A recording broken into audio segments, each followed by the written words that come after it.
Eita, deu uma travada em alguém aí. Acho que o pessoal saiu, né? Eu vou mutar todo mundo só para dar. Bom, de todo modo, boa tarde para todos que estão assistindo, tá?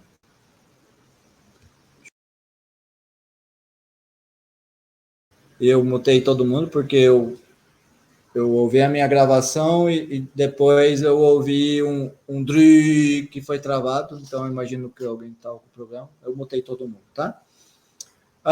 Bom, vamos começar aqui então a nossa aula. A aula de hoje vai ser, eu pretendo fazer uma coisa que eu julgo muito interessante, e eu já vou deixar em aberto o problema para vocês, que é o seguinte. Todo mundo sabe que, por exemplo, 2 ao quadrado é 2 vezes 2. 2 ao cubo é 2 vezes 2 vezes 2. A gente sabe o que é 2 elevado a meio. É raiz de 2, certo? E assim por diante. Alguém mais abriu o áudio? Eu vou mutar, tá?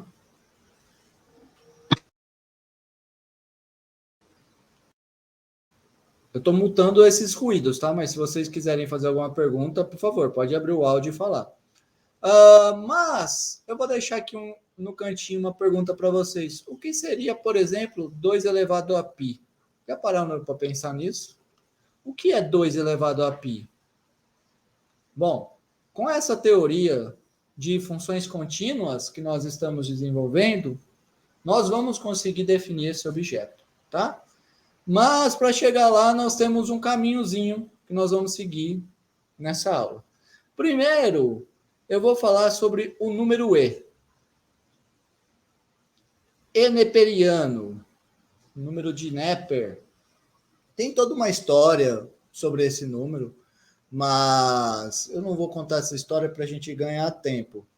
Eu, na verdade, nem vou construir de fato o número. O que eu quero dizer é dar apenas uma ideia. Tem uma seção do livro que ele faz a construção desse número, mas o que eu quero chamar a atenção é simplesmente o seguinte: nós podemos mostrar que existe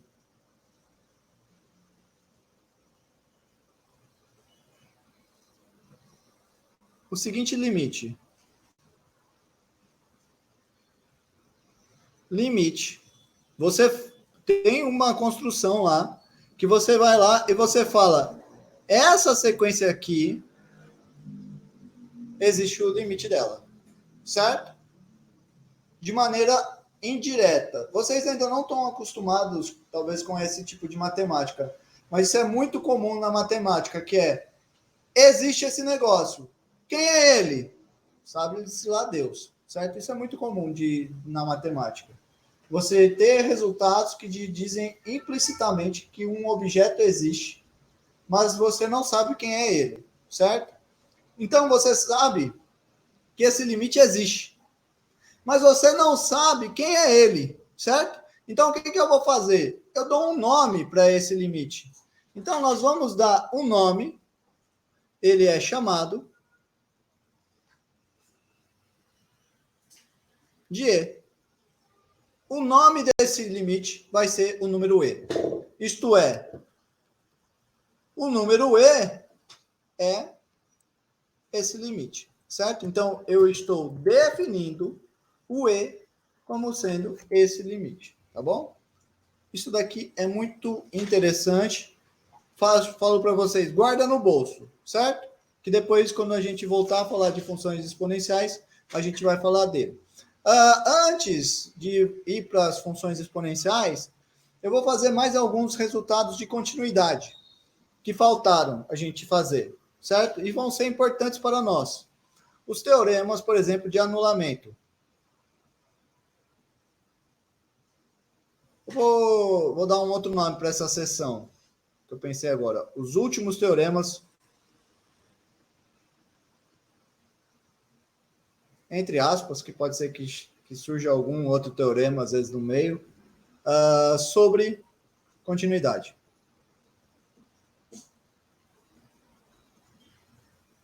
Nós começamos com o teorema de Bolzano, que é um teorema de anulamento.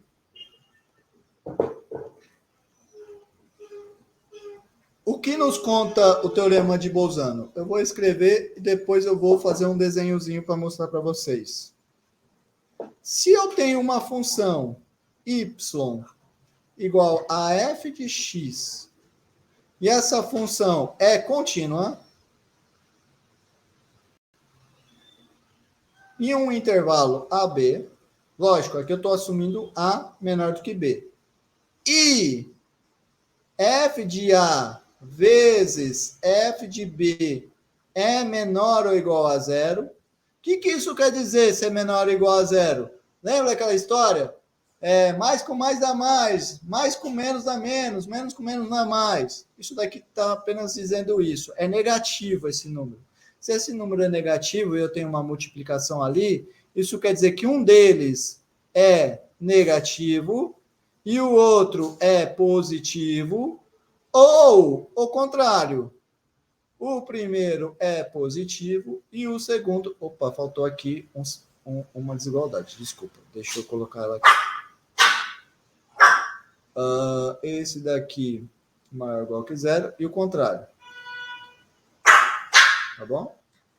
Deixa eu só pegar a cachorrinha. Ele tá latindo. Vamos ver se ela para de latir. Tudo bem? Alguém falou alguma coisa? Não? Tá bom. Então, é nessa condição, certo? Um é positivo e o outro é negativo, podendo ser zero. Aí, o que o teorema vai te dizer? O teorema vai te dizer que, então, vai existir um número C que está dentro do intervalo AB, ou seja, um número que está entre o A e o B, tal que o F de C é igual a zero. Deixa eu fazer um desenho para ilustrar para vocês o que está acontecendo aqui. Vamos supor o primeiro caso, em que eu tenho, aqui é F de A, desculpa, tinha escrito errado. Como que é?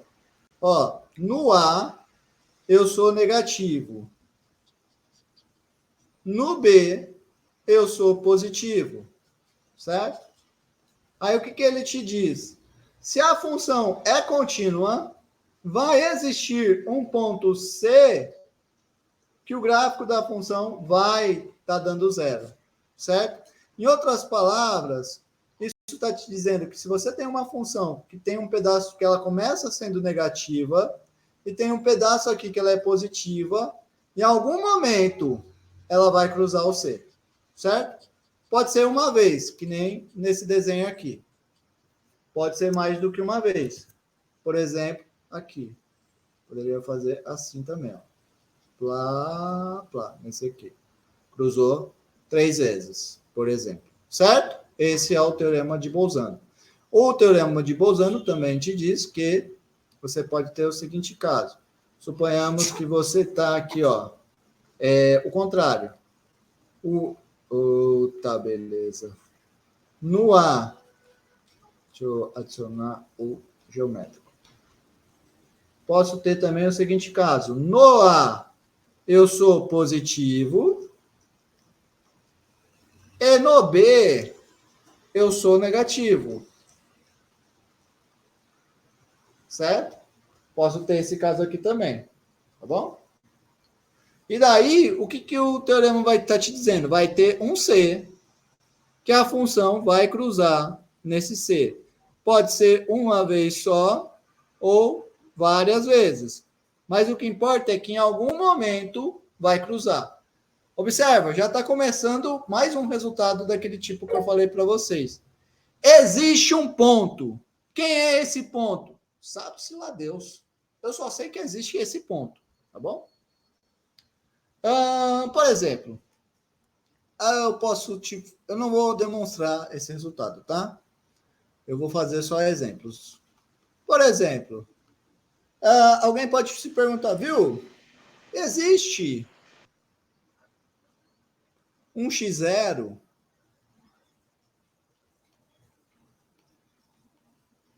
pertencente aos reais, tal que x0 ao cubo menos 4x0 mais 8 é igual a zero? Alguém pode perguntar isso. E aí, o que você fala para ele? O que vocês acham que você vai falar para ele? Ou seja, ele quer saber se existe um zero para essa função. Certo? Será que existe um zero para essa função polinomial? A função x ao cubo menos 4x mais 8? O que a gente vai fazer? A gente vai tentar usar o teorema. Então, a solução é, primeiro, eu escrevo a minha função f de x como sendo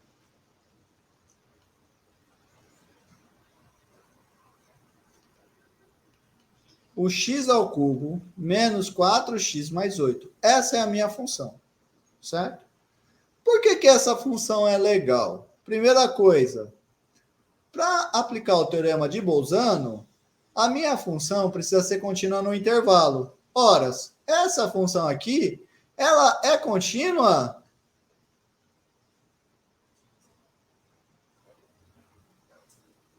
Deixa eu escrever aqui. Em R. Se ela é contínua em R, então ela é contínua em cada intervalo, certo? Então, uma excelente candidata de função para a gente trabalhar. Agora, vamos pensar, o que é preciso para ter um... Observe que o meu x0 vai fazer o papel do C, certo? O que eu preciso para ter esse x0? Eu preciso ter um ponto aonde a minha f é positiva e outro ponto aonde ela é negativa. Então, eu posso pensar, por exemplo, ó, eu vou lá no ponto mais fácil de se calcular, o zero. No zero, quanto que dá essa f? Ah, dá 8. Agora, o que eu vou fazer? Eu vou procurar um outro ponto, já tenho o meu positivo. Agora eu preciso encontrar um outro ponto onde a f seja negativa. Onde que eu vou encontrar esse ponto onde ela é negativa? Bom, eu vou já botar ele aqui, mas a ideia que eu te dou é vá chutando, certo? E o chute vai ser certeiro porque você tem aqui x ao cubo. Então, quer dizer que se você pegar uma coisa muito negativa, muito pequena, certo? Vai ter um momento que esse cara vai ser maior do que o resto, tá bom? Menor, na verdade, né? Lembrando o sinal negativo. Quanto que vai dar isso? Bom, esse bicho vai dar menos 27 mais 12 mais 8. Isso dá, então, quanto? Vai dar menos 27 mais 20. Isso dá menos 7. Observa, então, que o meu f de 0 é positivo e o f de menos 3 é negativo. Sinais opostos. Função contínua. Então, eu venho e escrevo assim, ó. Como f é contínua no intervalo menos 3 até 0, f de menos 3 é negativa e f de 0 é positiva, segue do teorema de Bolzano que vai existir um x0 pertencente ao intervalo de menos 3 a 0, tal que o f de x0 é igual a 0. Mas quem é f de x0? Olha aqui quem é a f, né? Substitui. Aí você vai ter x0 ao cubo menos 4x0 mais 8. Olha que legal. O que nós conseguimos? Né? Conseguimos, então, uma raiz para esse polinômio. Tá certo? Todo mundo entendeu? Se alguém tiver alguma dúvida... Como foi aí esse final? Repete aí, por favor. Qual parte você não entendeu? Essa daí, depois que o senhor passou esse x0, pertence a esse intervalo. Bem aí no finalzinho. O que fala o teorema de Bolzano? Que vai existir um C, né, dentro do intervalo que vai passar pelo zero, é isso? Vai existir um C, exatamente, de modo que o f de C é 0. Mas para corresponder ao o que foi pedido no exercício, em vez de chamar de C, eu chamei de x0. Então, vai existir um x0 dentro do intervalo, de modo que o f de x0 é igual a 0, tá bom? Mas lembrando, importantíssimo, eu só pude fazer isso porque a f é contínua, em uma ponta, a f aplicada em uma ponta do intervalo, ela é negativa, e na outra ponta ela é positiva, certo? Na verdade, o que precisa é, nas pontas, eu preciso ter sinais opostos, que é o que tem aqui, ó. Nessa ponta negativa, nessa ponta positiva. Ou aqui, nessa ponta positiva, nessa ponta negativa. Tá bom? Isso é importante. Continuidade e essa troca de sinal. Joia? Beleza. Ainda tem alguma dúvida? Não? Tranquilo. Muito bem. Então, esse é o teorema do anulamento, ou teorema de Bolzano. Aí alguém pode falar, poxa, mas por que zero?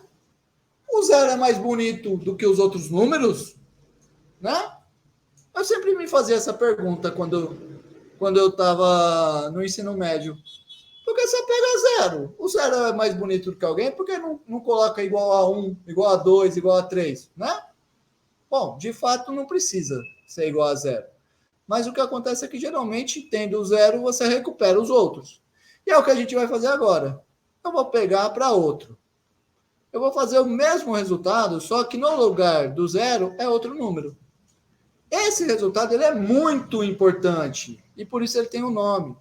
Vocês precisam sempre se lembrar desse resultado, viu? É o teorema do valor intermediário.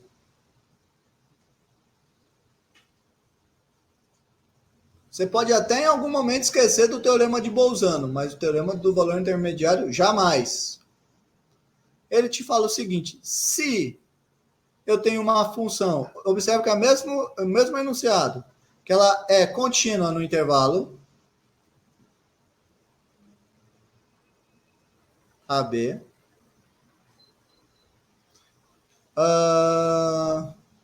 E você tem um ponto, vou chamar um número L,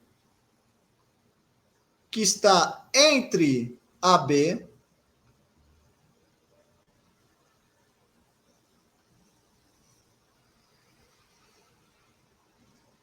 F de A, na verdade o L está entre o F de A e F de B. Então, olha só, o que você tinha antes?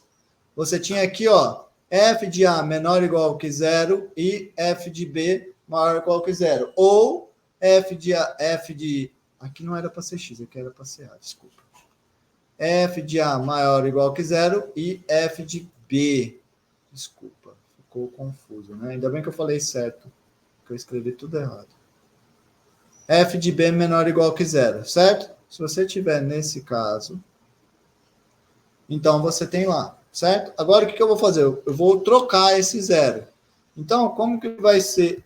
O que é aquele está entre o A e o B? Isso quer dizer que eu estou aqui, ó. Quer dizer que eu tenho isso aqui, ó. F de A menor do que L e F de B maior do que L, ou o contrário. Ou o contrário, certo? Dessa maneira. Tudo bem? Aí o que vai me dizer o teorema do valor intermediário? Ele vai falar que, então, vai existir um C pertencente ao intervalo aberto AB, tal que F de C é igual a esse L. Então, vou desenhar aqui, seria isso aqui, ó. Mesmo desenho de antes. Você tem aqui o L. Vamos dizer que aqui está o L. Essa é a reta L, viu, pessoal? Ó, aqui é a reta Y igual a L. Já vou copiar esse desenho para fazer no outro também. Ó, esse aqui, certo? Aí, o que te diz o teorema? O teorema te diz assim, ó, se você tem um A e tem um B. Aí, no A, eu estou, por exemplo, para baixo do L. Estou aqui. No B, eu estou para cima do L. Se a minha função for contínua, então vai ter um momento que eu vou cruzar esse L. Uma vez ou mais do que uma vez, certo? A mesma coisa se eu estiver aqui, ó, acima do L e aqui abaixo do L. Vai ter um momento em que eu vou cruzar, certo? Pode ser uma vez só, que nem aqui. Ou mais de uma vez, que nem antes, certo? Muito bem.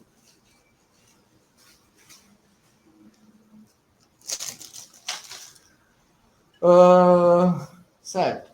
Agora, eu vou demonstrar esse resultado utilizando o outro. Eu acho importante fazer esse tipo de observação para vocês, certo? Para vocês terem, ganhar essas ideias de como recuperar um resultado a partir do outro, tá? É importante destacar isso. Algumas vezes é importante apenas fazer o resultado em si, ter o resultado e aplicar, mas eu acho importante, às vezes, a gente ver demonstrações para a gente ganhar ideias, certo? E eu vou fazer essa demonstração para vocês porque ela te dá uma ideia, certo? Você ganha ideias para poder fazer coisas novas. A ideia aqui é como utilizar um resultado para mostrar outro, tá bom? No caso aqui, qual que é a ideia? A ideia é a seguinte: horas, você tem que essa função está entre o L, certo? Antes era entre o zero. Eu quero usar de cima. Então, eu não queria que fosse entre L, mas eu quero construir uma nova função que fique entre zero, certo?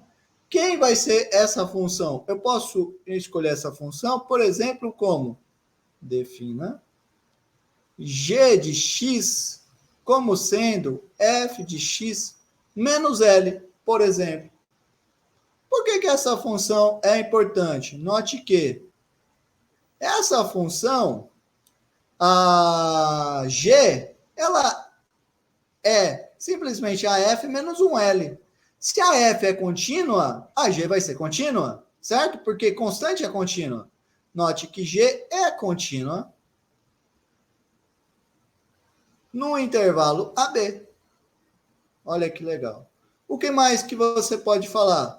Você pode falar também que você vai ter que a G, na verdade, você vai ter que o L está... Não, desculpa. Você vai ter que o zero... Certo. Você vai ter... Deixa eu fazer direitinho uma coisa aqui. I. Agora vamos lá. I. Vamos lá, vamos escrever esse negócio aqui, ó. Eu sei que o F de A, que o L está entre o F de A e o F de B. Agora eu vou reescrever isso de duas maneiras. E caso F de A menor ou igual a L e F de B maior ou igual a L, o que você vai ter? L. O que você vai ter? Você vai ter F de A menos L menor ou igual que zero, certo? Desigualdade.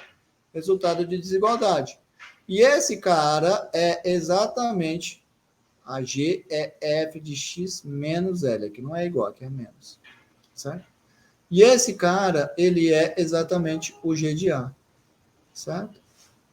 Por outro lado, eu vou ter também que G de B vai ser igual a F de B menos L, e esse cara vai ser maior ou igual a zero, certo?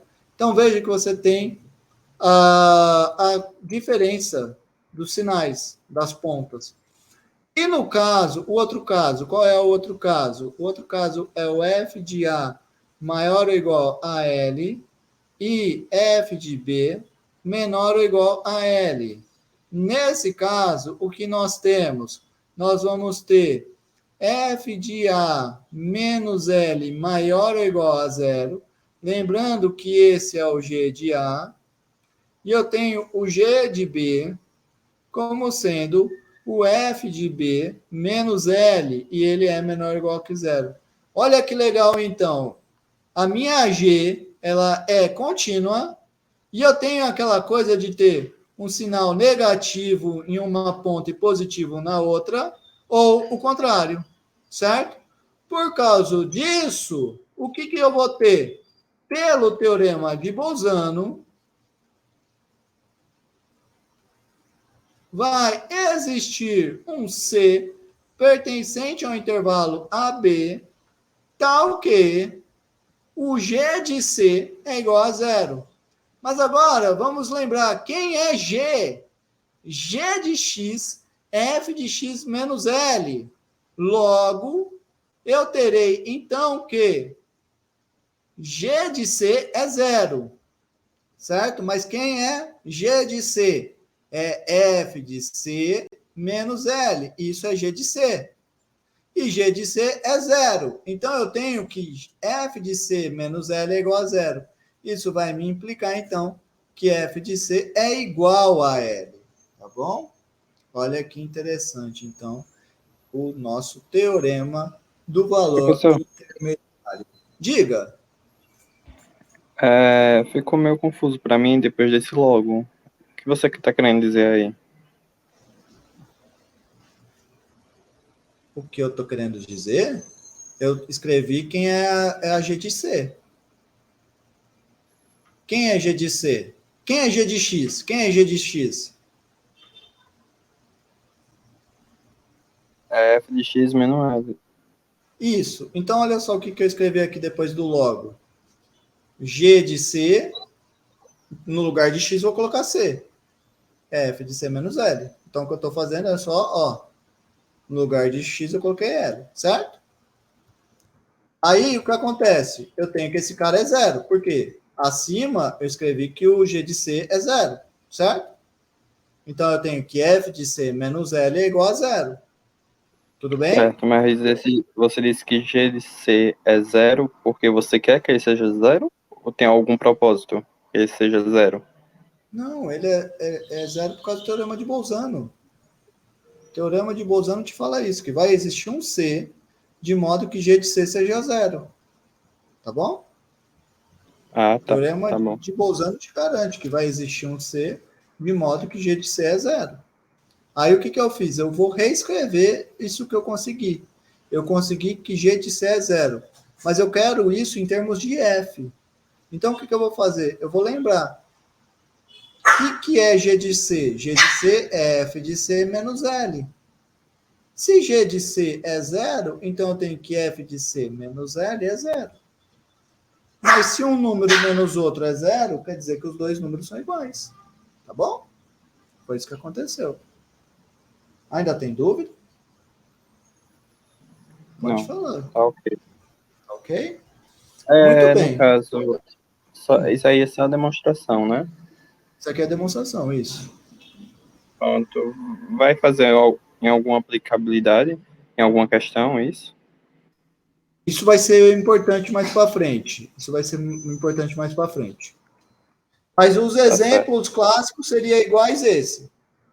Igual esse exemplo aqui, só que trocando zero por outro número. Eu acho que ia ser meio enfadonho eu repetir o mesmo exemplo, só trocando zero por outro número.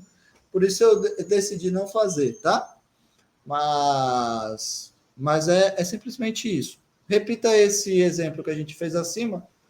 No lugar do zero, coloca outro número. Por exemplo, coloca o pi. Coloca pi. Coloca 2, coloca 3. E daí vai ser a mesma coisa. Só que daí, no lugar do, do teorema de Bolzano, você vai usar o teorema do valor intermediário. Ok? Muito bem. Seguindo. Só um minuto. Já vem, já vem.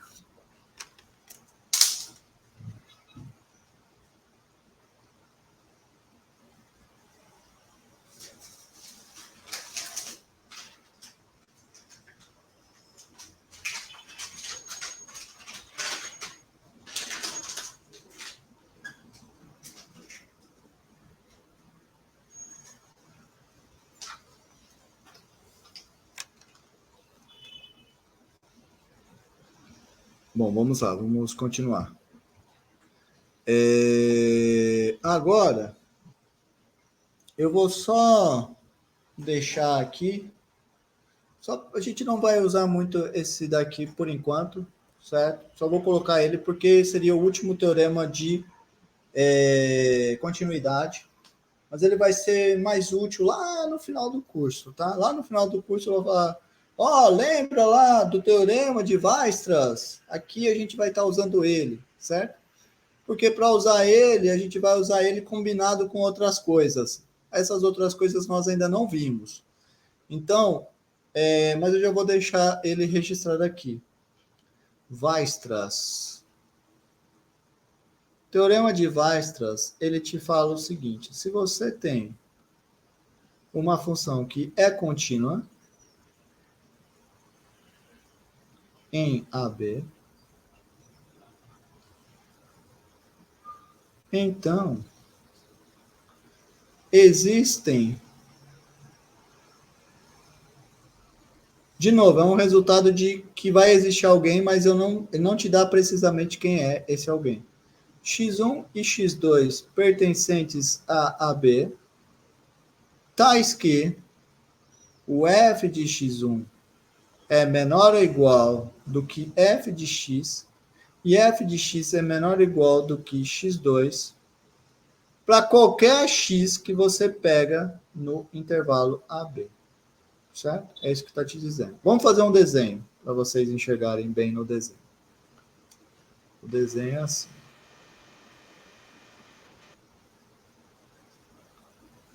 O desenho é assim.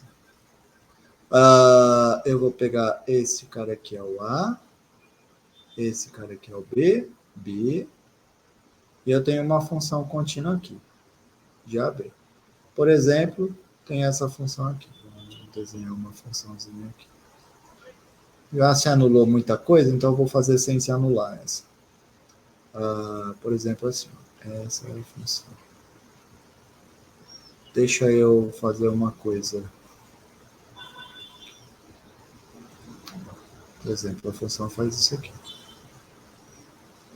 Aí, quem vai ser esse meu? Quem vai ser? Deixa eu só desenhar aqui, melhorar o desenho. Só um instante. Mas já pergunto para vocês, quem está fazendo o papel de x1 e quem está fazendo o papel de x2 nesse caso, pessoal? O que é x1? x1 é um cara de modo que o f de x1 é menor ou igual do que o f de x para qualquer outro x. Olha esse cara aqui, ó. Olha esse cara aqui.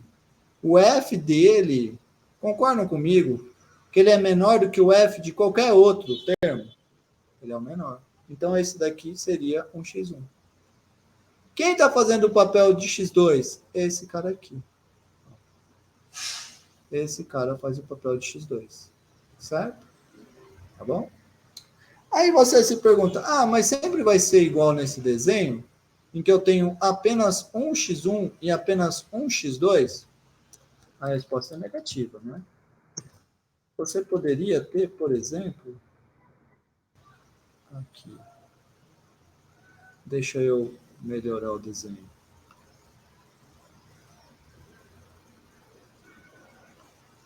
Só um instante.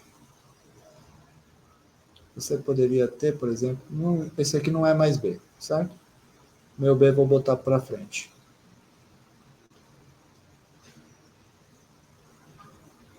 Você está querendo falar que tipo o x2 é a crista da onda? É que o que é a crista da onda, né? Mas o x1 a ideia é o x1 é o menor valor. O f de x1 é o menor valor. E o f de x2 é o maior valor. Certo? Essa é a ideia. Então, entendi. Certo. Poderia ter esse cara. É aquilo que eu falei uma vez com o senhor, né, professor? Ponto mínimo e ponto máximo, né? É, isso aí. Mas cuidado com essa nomenclatura tua que não está muito legal também. Mas quando chegar lá, a gente vai falar mais.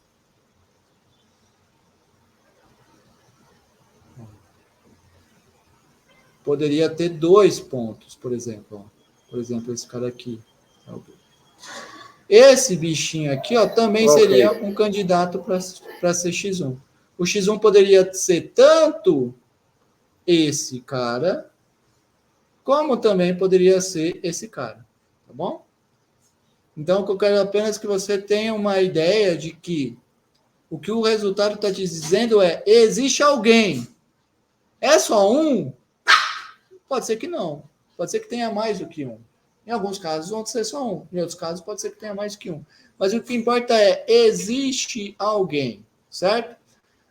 Vamos dar nomenclatura. Nomenclatura correta disso é nomenclatura.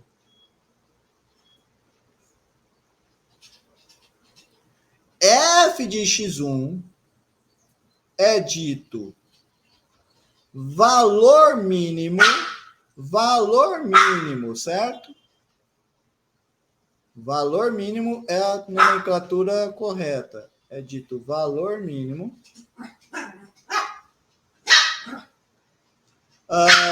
Quando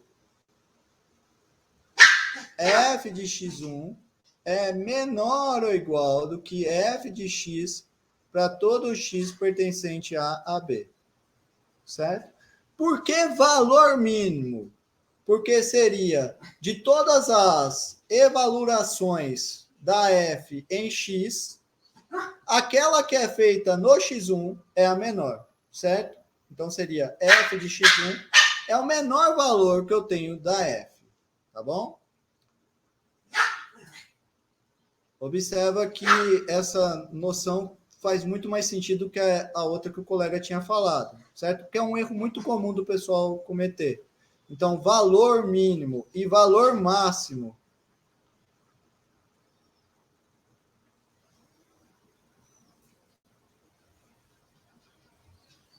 Quando a f de x é menor ou igual do que f de x2 para todo x pertencente a B, certo? Porque de todos os valores de f, aquele que é feito no x2 é o maior deles. Por isso, o f de x2 é chamado valor máximo. Tá bom? Agora eu vou fazer uma pergunta para vocês. Por que intervalo fechado?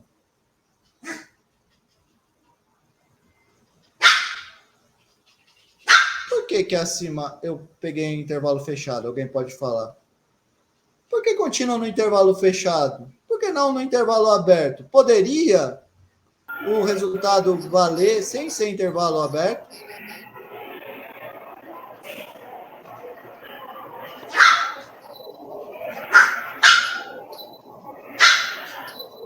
Ô, professor, tem uma dúvida aí.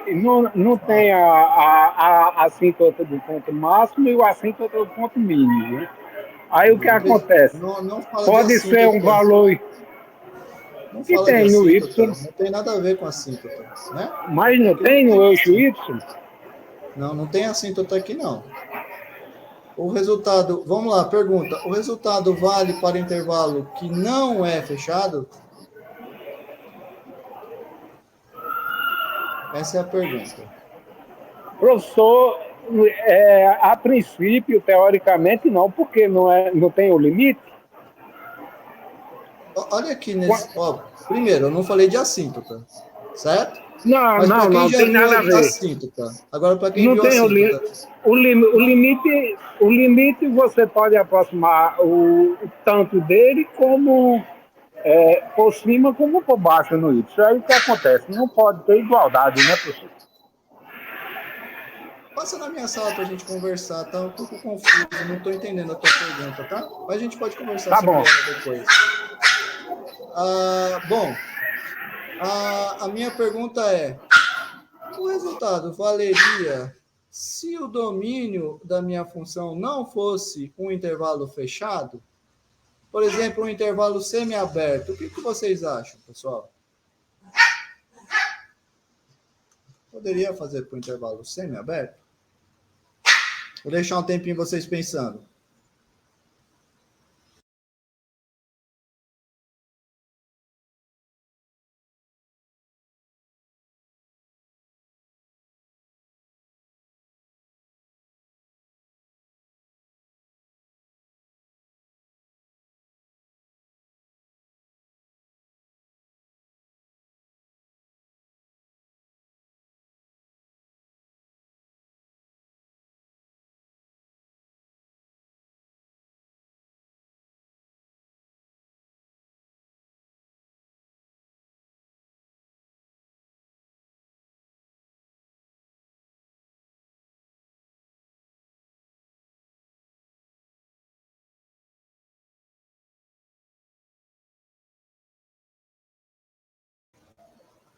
E aí, alguém sabe me dizer? O resultado ainda vale se o intervalo for semi-aberto?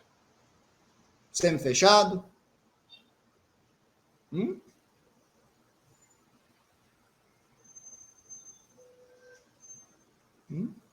Alguém sabe me dizer?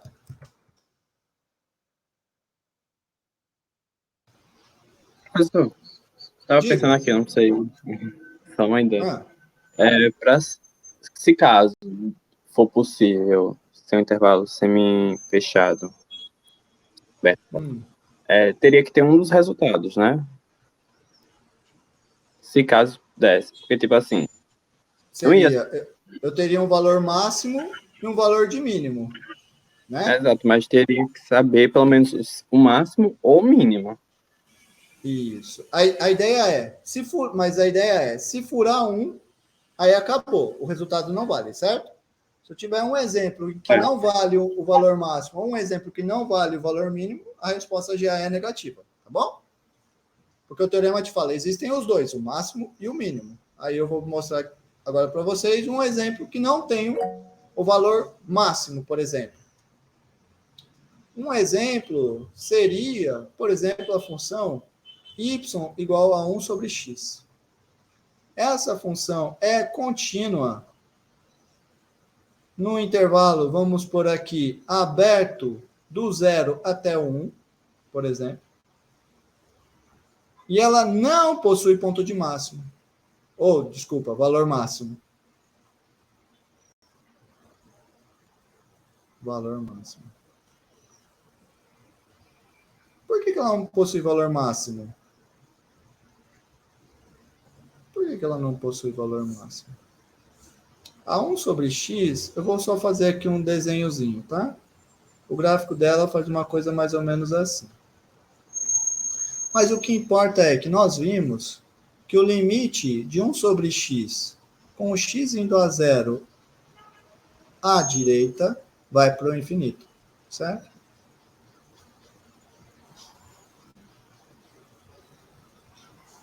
Por que isso é importante? Lembra qual é a definição de ir para o infinito? Quer dizer que para qualquer m que eu pegar, eu sempre vou ter um monte de gente que vai estar para cima do m. Certo? Então, qualquer m que eu pegar, eu vou ter um x que f de x é maior do que m.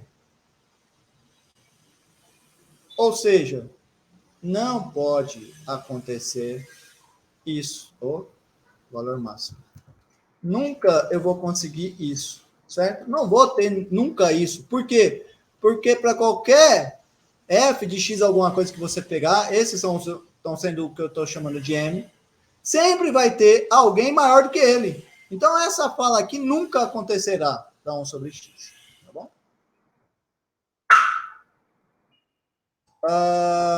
Muito bem. Seguindo. Alguma dúvida? Mas no caso, você está falando 1 sobre x, né? E se fosse 1 sobre x ao quadrado? 1 sobre x mudaria? ao quadrado, mesma coisa. Mesma coisa. Porque o limite de x indo a zero dá 1 sobre x ao quadrado também vai para o infinito. Mesma coisa. Não vai ter valor máximo. Não possui valor máximo. Por quê? Porque sempre vai ter alguém para cima. Sempre tem alguém acima. Aí não possui valor máximo. Tá bom? Alguma dúvida mais?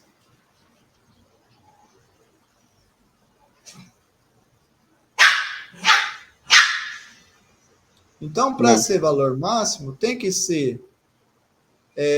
eu tenho que ter uma função no intervalo fechado, tá bom?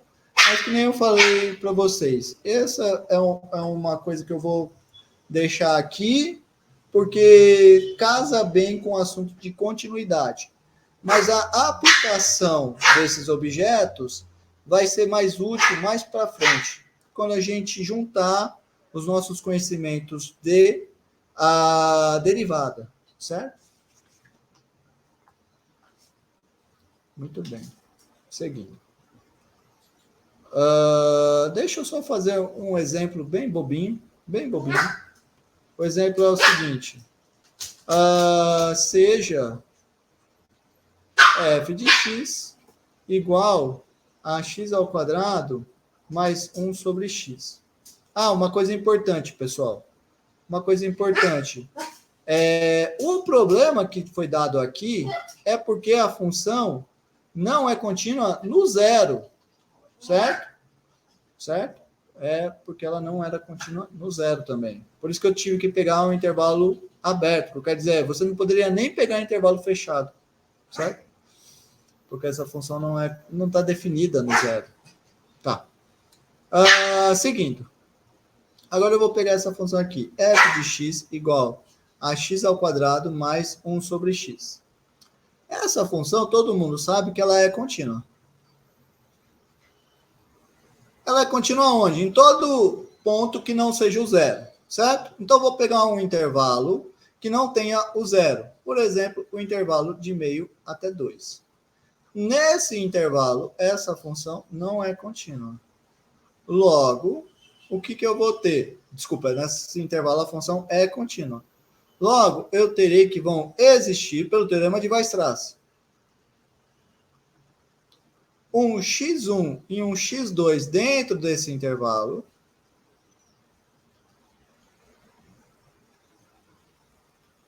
tais que o f de x1 é sempre menor ou igual do que x ao quadrado mais 1 sobre x, e o f de x2 é sempre maior ou igual do que esse rapazinho. Para todo x dentro do intervalo de meio até 2. Tá bom? Muito bem. Terminamos esse tópico dos resultados que faltavam para as funções contínuas. Agora, eu quero voltar naquele tema que eu falei lá no início da aula. Inclusive, esses tópicos a gente vai usar eles agora, que são as funções exponenciais.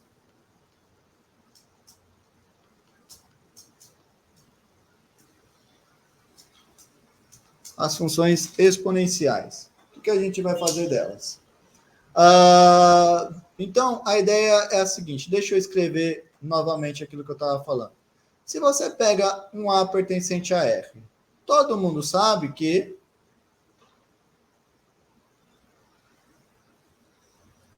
um A pertencente a R e um N natural,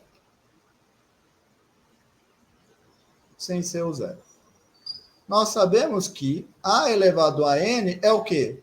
É a multiplicação de N cópias do A, certo? Isso é A elevado a N. Agora, vamos fazer o seguinte. Se eu pego A maior do que zero e N ainda sendo um natural sem ser o zero, eu consigo definir o que é y igual a elevado a 1 sobre n, certo? O que é isso? Temos que y igual a elevado a 1 sobre n vai ser o quê? Esse cara é simplesmente a solução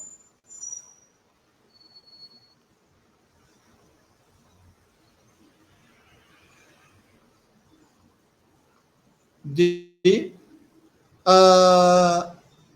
y elevado a n igual a A, certo? É a solução desse cara, tá bom? Aí aqui já fica, já começa a ficar interessante. Vocês possivelmente viram isso no colégio, né? A elevado a 1 sobre n é o y, de modo que y elevado a n é igual a A. Mas eu pergunto para vocês, já aqui, mas por que existe esse y?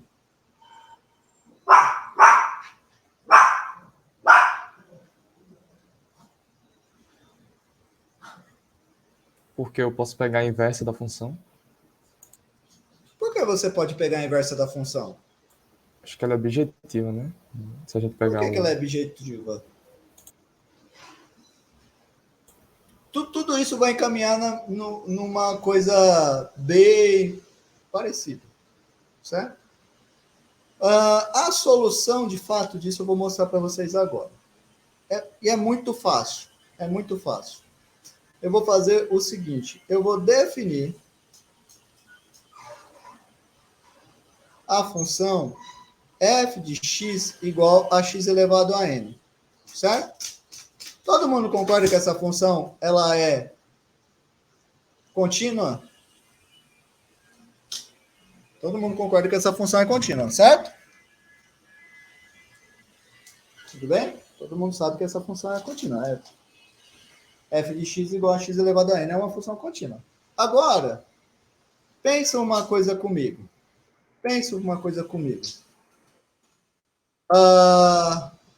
Temos o quê? Temos que o f do zero é 0 elevado a n, dá zero. Certo? E eu tenho também que o limite de, nós fizemos isso, de x indo ao infinito, da x elevado a n, vai dar mais infinito. Certo? Se ele vai dar mais infinito, em particular,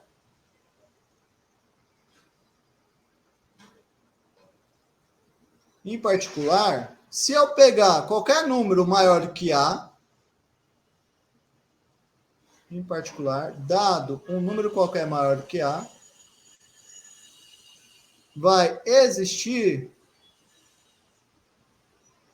f, vai existir um x1, por exemplo.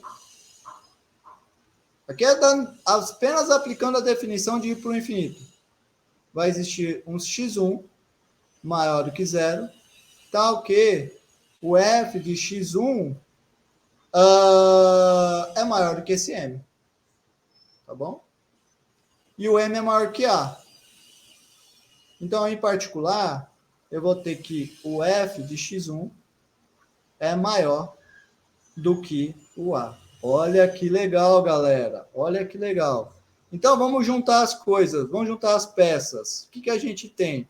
Assim, eu tenho uma função f que é contínua em tudo. Em particular, ela é contínua em o intervalo de 0 até x1. Certo? Ela é contínua de 0 até x1. E eu tenho também que o f de 0 ele é menor do que o a, porque o a é maior que 0 e o f de 0 é igual a a. E o a é menor do que o f de x1. Então, o a está entre os dois valores das pontas. O que acontece, então? Pelo teorema do valor intermediário, vai existir um número y dentro do intervalo 0 até x1, tal que y elevado a n é igual a a. Olha que legal, galera. Então, eu vou ter uma solução para minha equação por causa disso. Tá bom? Teorema do valor intermediário me garante a existência de raízes enésimas. Certo? Você tinha esse conceito lá no que você via do colégio de a raiz enésima é a solução para essa equação. Mas por que essa equação tem solução? Uma justificativa é o teorema do valor intermediário. Então, veja só a importância dele. Tá bom? Muito bem. Muito bem. Então, só lembrando, né? A solução para essa equação é o que a gente vai estar denotando por a elevado a 1 sobre n. Certo? Então, só para destacar novamente, esse valor y, ou melhor, esse número y,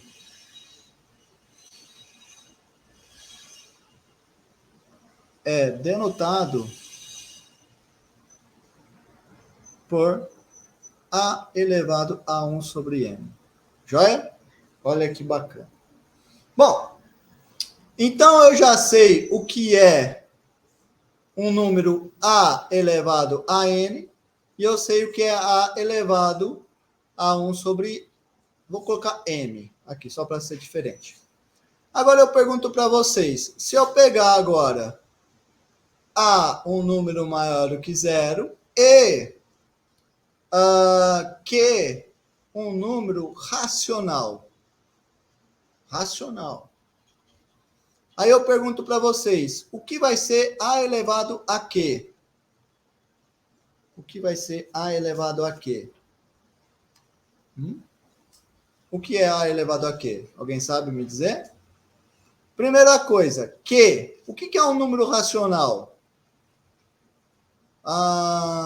Aqui ainda falta... Antes de ir para o racional, eu pulei um, desculpa. Eu pulei um. Deixa eu fazer um aqui que eu pulei. O que eu pulei eu vou fazer agora, rapidinho. Eu pulei um, eu devia ter feito um antes. Se A é maior do que 0 e N pertence a Z. Certo? Aí eu já fiz o caso que N é positivo. Agora eu vou fazer N negativo. Então, N pertence a Z e N é negativo. Certo? Quem vai ser A elevado a N? Então, desculpa, o que vai ser A elevado a menos N? A elevado a menos N é a mesma coisa do que 1 sobre A elevado a N, certo? Então, tá bom. Então, eu sei o que é A elevado a N quando N é positivo, e eu sei o que é A elevado a N quando N é negativo. Ou seja, eu vou conseguir sempre definir A elevado a N com N sendo inteiro. Lógico, faltou o A elevado a 0. Mas o A elevado a 0 eu sempre defino como 1. Então, agora sim. Eu tenho A elevado a N para todo N negativo. Eu tenho também A elevado a 1 sobre N. M, quando M é um número natural, sem ser o 0. Agora, eu quero descobrir o que é A elevado a Q para Q sendo um número racional. Antes, eu preciso lembrar, o que é um número racional, pessoal? Qual é a definição de número racional? Um número que pode ser escrito em forma de fração. Fração de um número inteiro com um número natural. Então, se Q é um número racional, isto é, vai existir um N pertencente aos inteiros e um M pertencente aos naturais, sem ser o 0, tal que o Q se escreve da forma N sobre M, tá bom? Então, quando eu escrever A elevado a Q, eu estou falando de A elevado a N sobre M. E daí, o que eu vou fazer? O que é esse A elevado a Q? Eu vou recuperar. Esse cara vai ser A elevado a 1 sobre M, e daí eu uso a notação que eu tinha antes. E depois eu vou fazer esse número real elevado a N. Então, observe, eu faço 2 vezes e eu tenho o resultado. Tá bom? Então, olha só que legal. Eu consigo definir A elevado a Q para Q sendo um número racional. Agora a pergunta é, e se A for um número real? Agora a pergunta é, e se eu pegar A elevado a R, com R sendo um número real? O que é isso? Por exemplo, aquele cara que eu coloquei no início. 2 elevado a π. O que é isso? Certo? Vamos chegar lá. Mas antes, nós vamos responder uma pergunta mais natural.